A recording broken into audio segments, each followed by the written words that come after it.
함께 하나님 말씀 봉독하겠습니다. 로마서 8장 31절에서 39절까지입니다.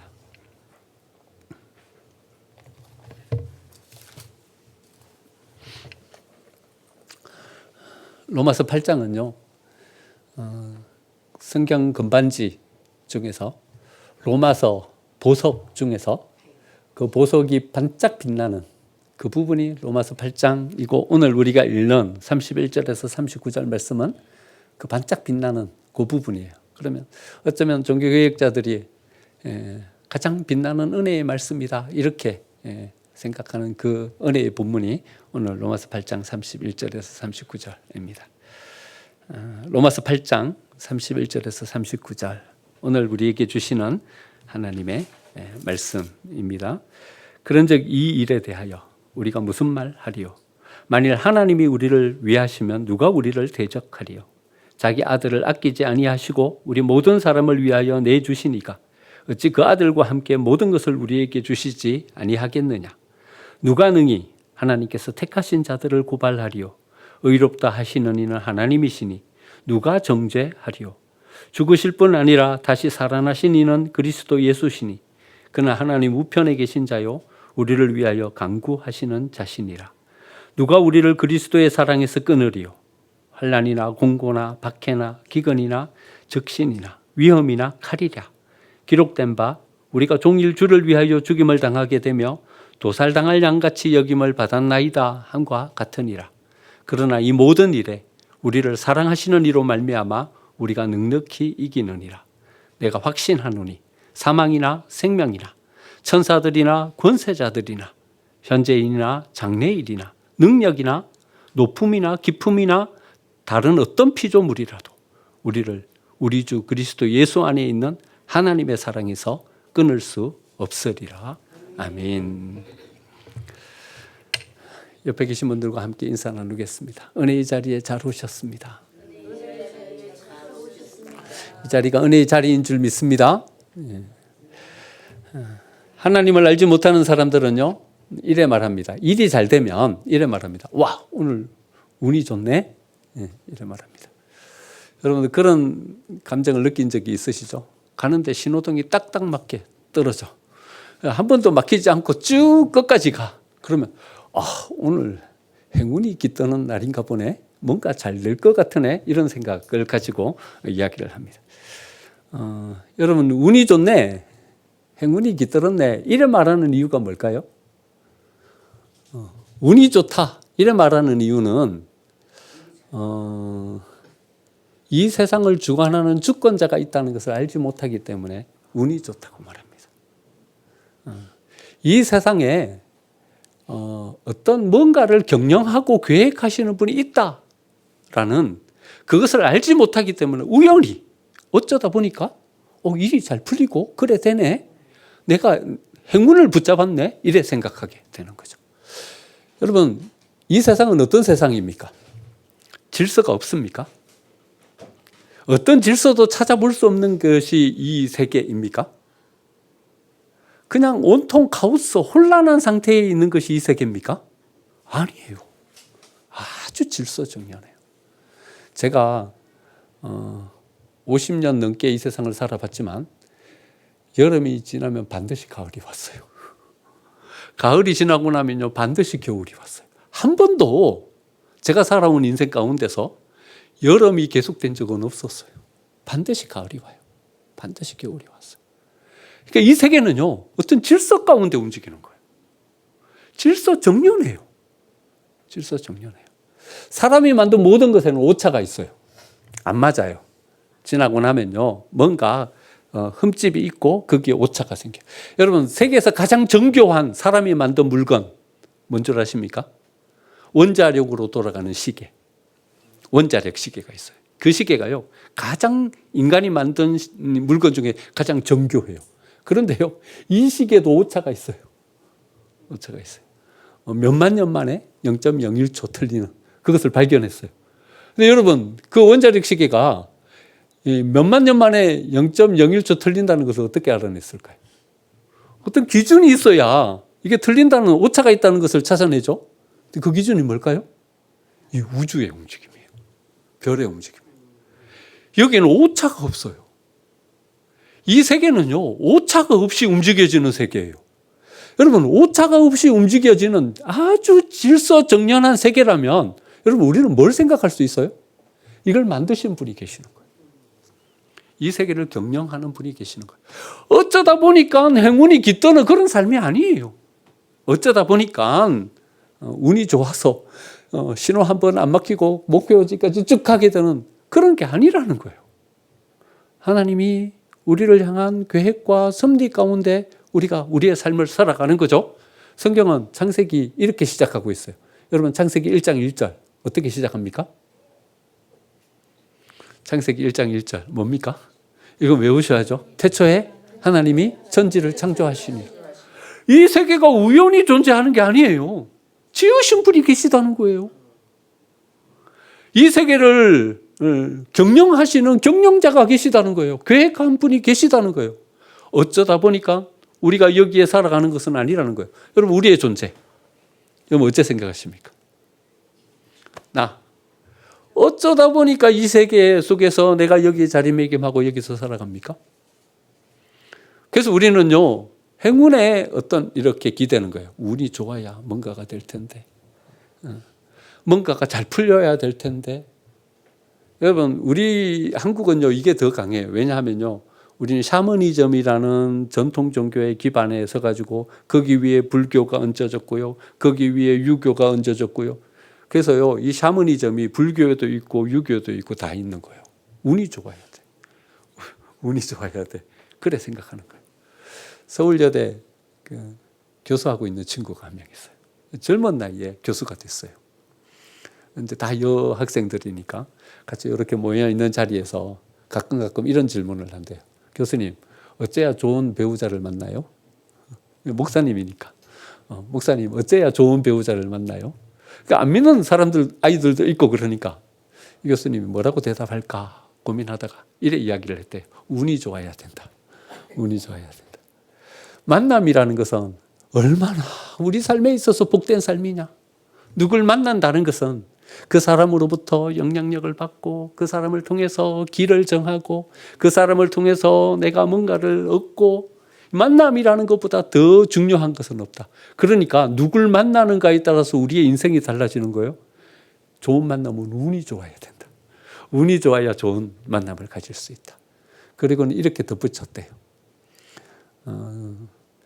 교회 다니는 사람들은 이것을 운이라고 말하지 않고 뭐라고 말해요? 은혜라고 말한다.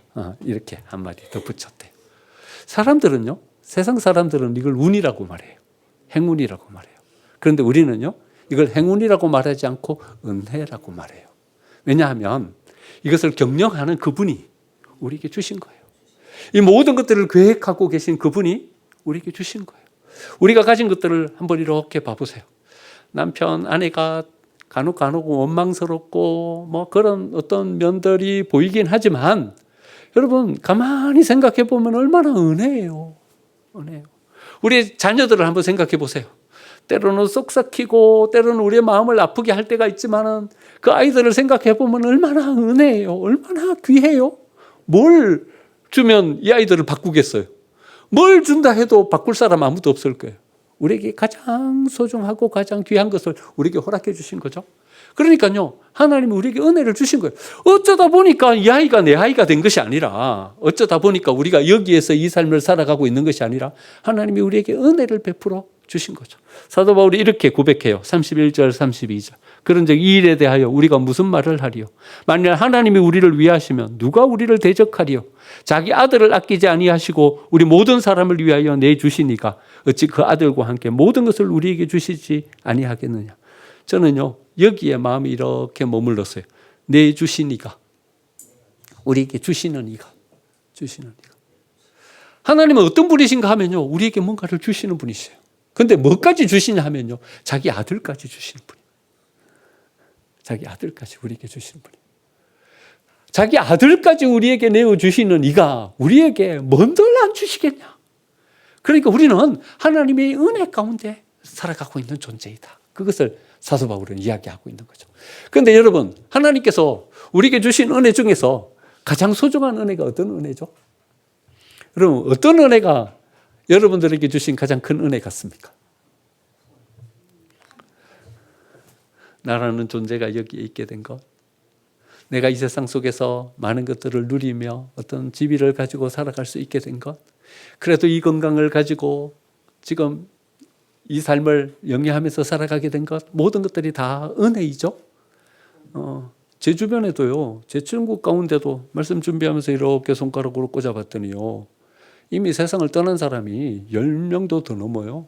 손가락에 다 꽂지도 못해요. 더 많은 사람들이 세상을 이미 다 떠났어요. 저 나이 또래 말이죠.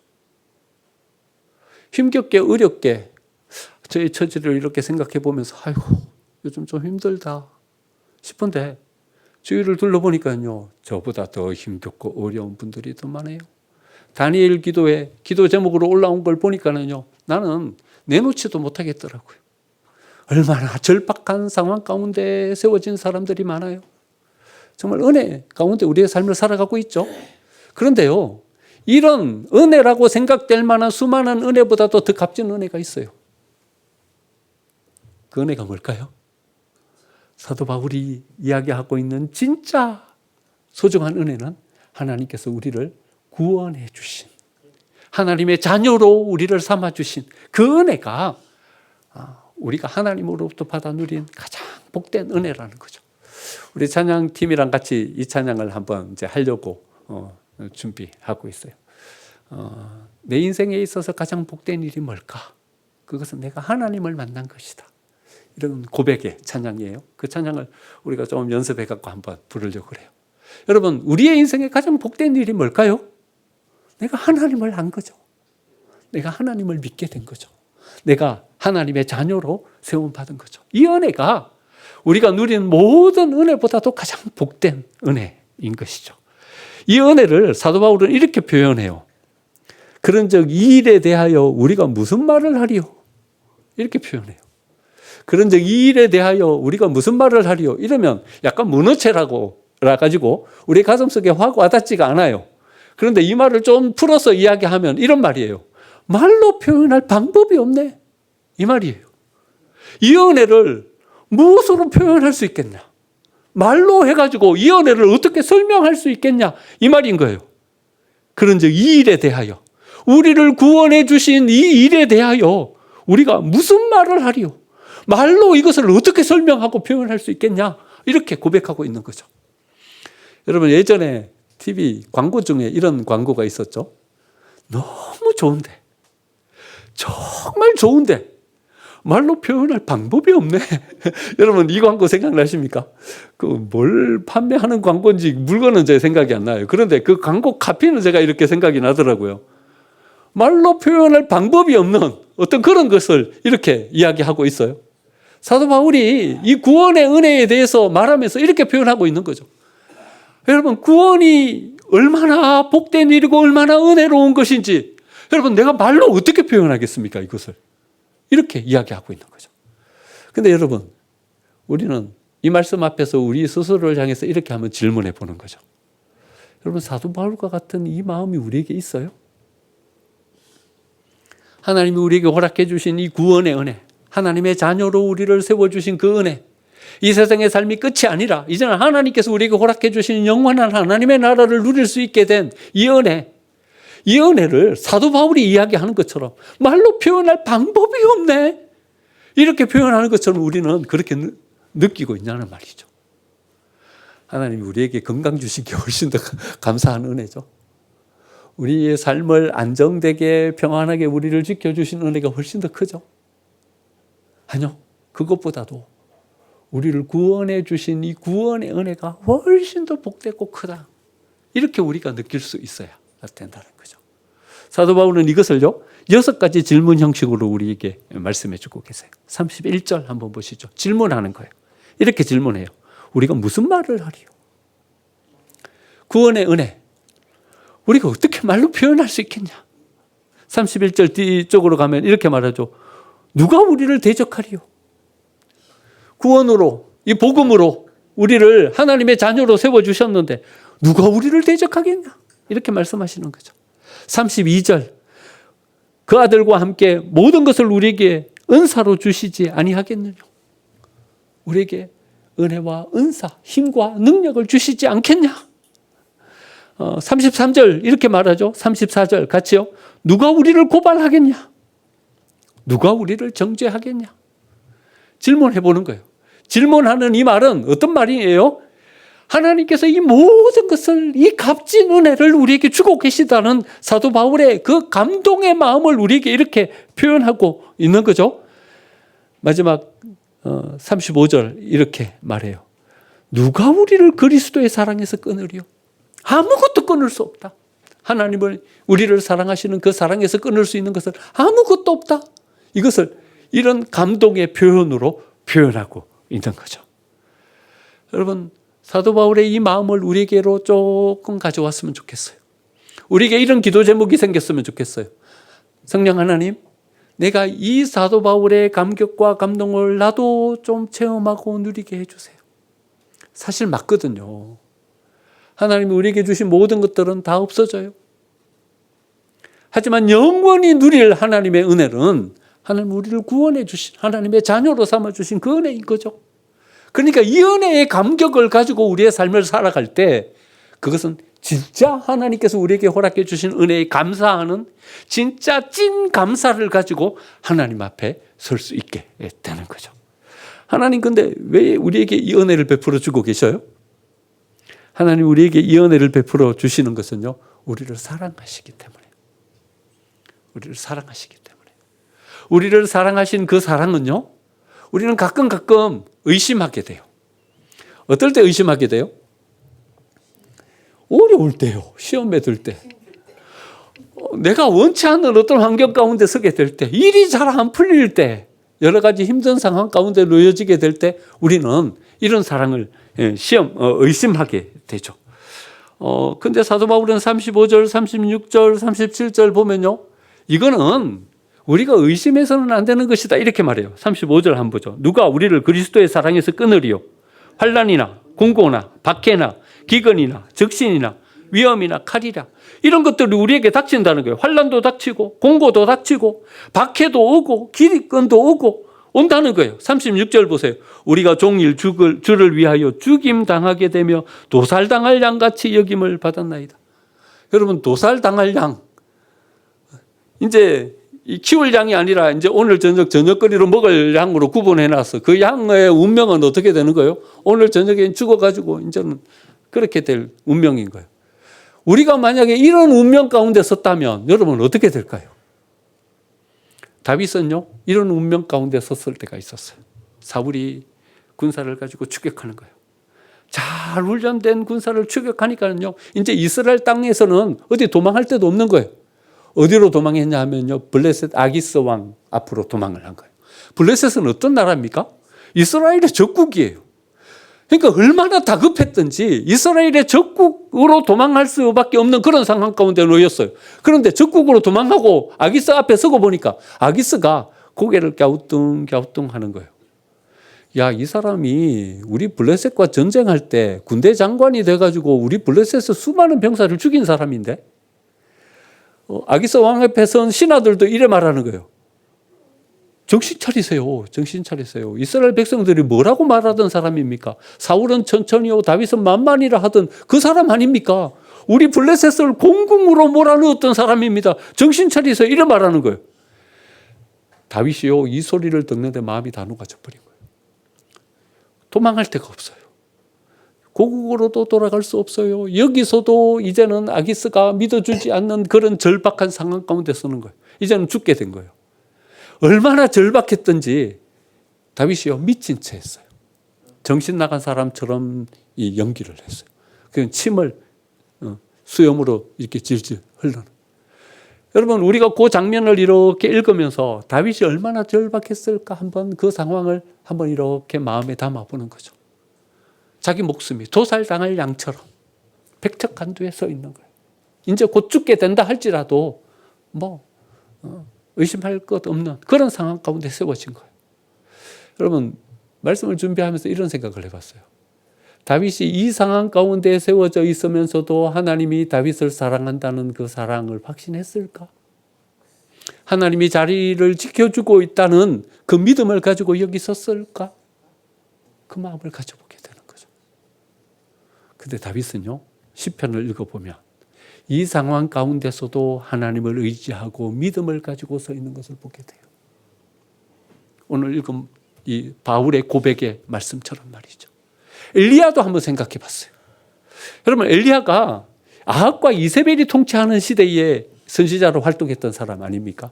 모든 사람들이 바알 아세라를 섬기는 대로 다 갔어요. 자기 혼자 남았어요.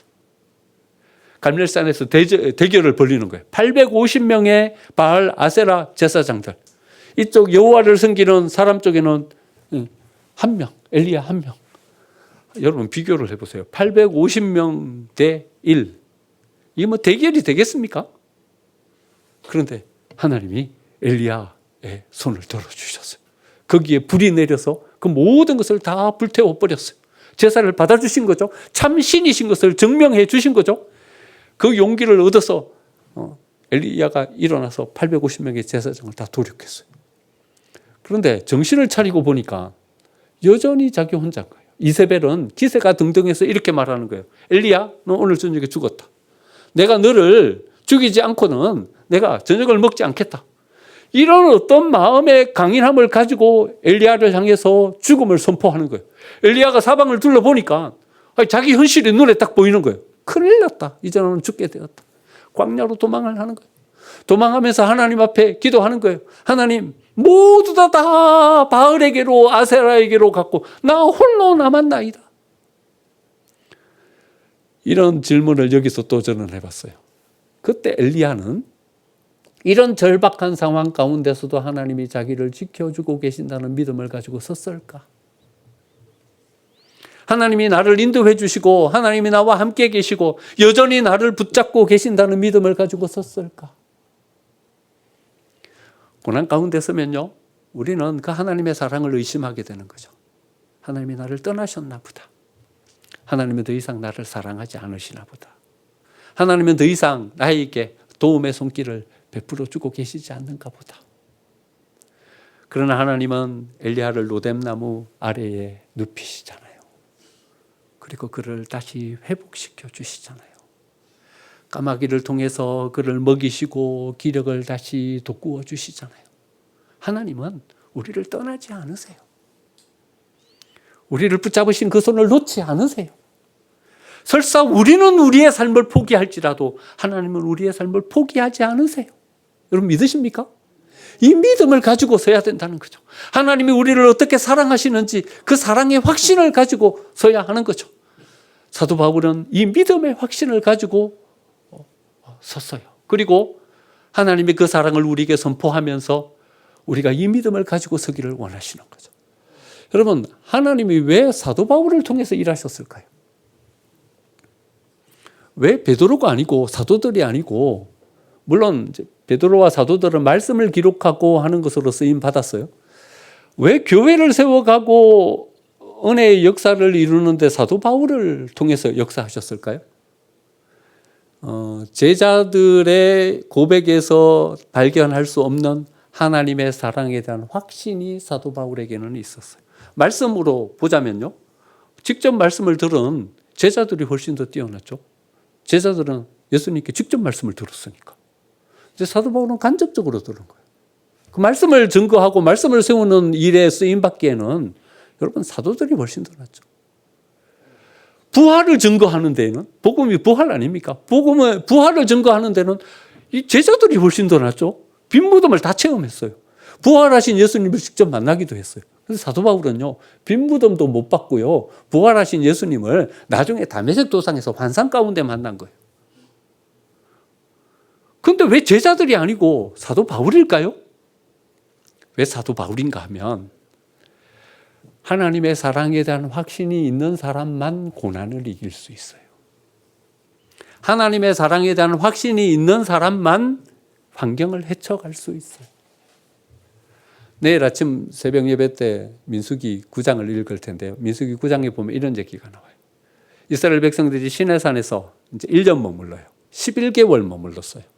다 모든 것이 완성됐어요. 성막도 완전히 지었어요. 하나님의 말씀도 완전히 기록했어요. 이제 가나안 땅을 향해서 출발하면 돼요. 출발하려고 하는데 하나님 멈추어 세우세요. 잠깐 기다려. 멈추어 세우세요. 그리고 뭘 하라고 하냐면요. 유월절을 지켜라. 이래 말해요. 지금 출발해야 되는데 11개월. 유월절 지키려면 아직 1개월 더 남았는데. 근데 하나님 출발 안 시키고요. 1개월 기다려라.